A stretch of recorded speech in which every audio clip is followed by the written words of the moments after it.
भैया दुलारा फौजी हमर सुना गे सखिया सखिया गे चैना कसहिया कैलकै गे शहीद राखी के करा हाथ में बान्हबही गे सखिया सखिया गे चैना कसहिया कैलकै गे शहीद राखी के करा हाथ में बान्हबही गे सखिया।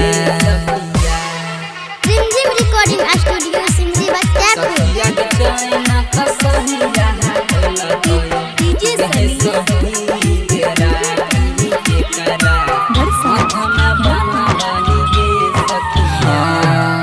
राखी देखी के हमारा आँखिया से झर झर गिरे लोड़वा गे सखिया सखिया के सोचल सपना कैलकै सखना चूर राखी के करा हाथ में बान्हबही गे सखिया सखिया के चैना कसहिया कैलकै गे शहीद राखी के करा हाथ में बान्हबही गे सखिया। सिंगिंग बाय बुलबुल प्रेमी राजा। सखिया गे चैना कसहिया कैलकै गे शहीद राखी के करा हाथ में बान्हबही गे सखिया।